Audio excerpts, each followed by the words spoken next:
you're getting ready to start doing some content creating, but you might need a web camera, look no further. The EMEET Nova 4K web camera might be a great option for you.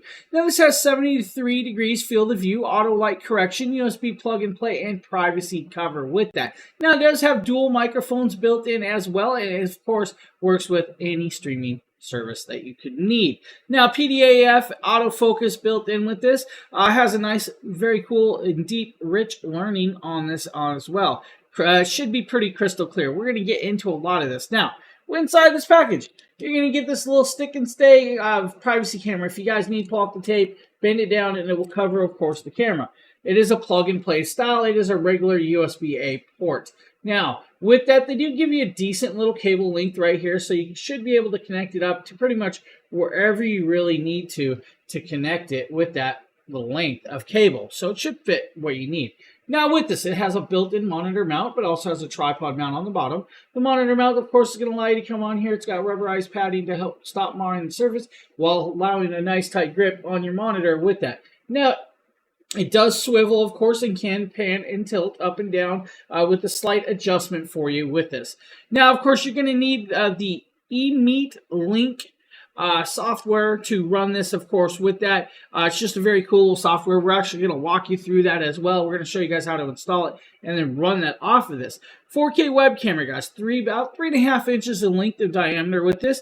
Should do, of course, a nice 30 frames per second with the CMOS sensor. Now, plug and play, of course, they say. We're going to plug it in just like this, and then we're going to set it aside, swap over to it. You guys are going to see it without any of the adjustments on this camera right up in front of you guys. So you might see, of course, the little corner of that camera right there for you. Not a big deal, right? So you guys see it, corner right there, that's that little camera. We're going to now swap over to that camera. So you guys give me 1 second, we'll be right back. We have that camera plugged in. This is raw, straight plugged in, just as this, nice and raw and quick and simple. You guys can see I can touch it up there, and you guys will see, yeah, we're pointing at it, which is kind of cool. I can adjust it and everything else in between with that. Now, raw. To me, I'm looking at a feedback of it raw, and it looks decent. Now, autofocus. Let's see what autofocus can actually do for us. So autofocus is actually very, very clear and quick with that. I can really like that. That's quite impressive. If I guys show you guys again, bring up that watch, and you guys can actually see that. You can actually see the detail of the watch and everything in between. That's amazingly well done. We'll do the same thing with like my ring. Of course, we'll just bring my ring up here so you guys can kind of see that with that as well. Now that's a little bit harder to autofocus on, but it's not bad with that. Definitely we can even do like some naming work and stuff like that. Really cool little thing for just, of course, plug and play. Now, what I'm going to now do is we're going to do a screen capture. We're going to show you guys, of course, installing software, running the software, and everything else in between with this. Okay, now that we're up here, we got to go in. You guys see right here, I have the software right in the middle of the screen, and we're going to double tap that. We're going to run it, of course, and we're going to just click OK. We're just going to add it to wherever, and we're going to install it. It should be quick, simple, and fast when it installs this, just like that. It's not a big deal. It's going to be super fast, super agile. Right there, we can click finish. With that, it's now going to, of course, load up. You guys can see, of course, the camera of the EMEET in the center. You guys will also see my Sony ZV-E10 up there as well. Now, with this, of course, if I wanted to switch to preview, I can shut it off. I can bring it back over. Now, with it, you guys can check about firmware and see if there's firmware updates. We can actually confirm, and we're actually decently well done. The device, of course, is on this camera. Now, with it, we can actually change the horizontal flip, where you guys can actually see that the picture goes backwards. We can also do vertical flip up and down with that. Now, backlight compression, we can actually turn it on as well, which you guys are seeing over here. Now, we can also do some more video settings. We can actually customize these video settings. 50 hertz, 60 hertz, of course. Brightness, if we think it's a little bright, we can bring it up, or if we think it's too bright, we can bring it down slightly. Contrast, same thing. And I kind of like where the contrast was, and of course, everything in between. This works really well. Now, there are other settings like software upgrades, check for detections, and everything else. We can do notifications. We can, of course, have support and anything in between.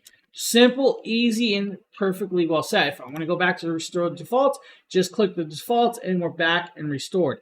That is a nice and bright and beautiful camera straight off, of course, just plug and play. If you guys need a camera like this, this is definitely probably a really, really decent one to do. It works just simply quick, simply well. Now, yes, my Sony ZV-E10 has got a little bit more adjustments. It's a little bit darker. Now, we are probably bringing this down a little bit, and that's actually a little bit better looking, right? And of course, we can do the sharpness if we want to adjust the sharpness down or up. Saturation, I'd probably bring, of course, saturation up slightly with this if it was me while using this on stream or something like that. Definitely there with it. Now, brightness, of course, super bright. I like to bring it down just a little bit to bring back into my skin tones. And I think that's really, really well done. This is a really cool piece. Now, it does say the device needs to be updated. We can check that. We can, of course, do an update right now. And then it's going to, of course, click and do that update. That update should be simple. Do not unplug that camera while doing that. Now, remember, you got, of course, a privacy cover that you can put on that if you need with this. The update is almost done, so we're about quick and simple. Like I said, I'm doing this in real life, so you guys can see, of course, the raw usage, and you see everything else. Device is being updated. Device is completed and fully updated. We're now back to where we were. Now, like I said, bring down, of course, that a little bit. The saturation, of course, I'm going to bring the saturation up. And then I want to bring down contrast slightly. If I don't like the white balance, of course, I can adjust the lighting with the balances and everything in between. That gives me a little bit too much red tone. I'm going to go back, of course, to auto white balance, or of course, I can confirm and reset this. I love that I can adjust this to where I think it needs to be set.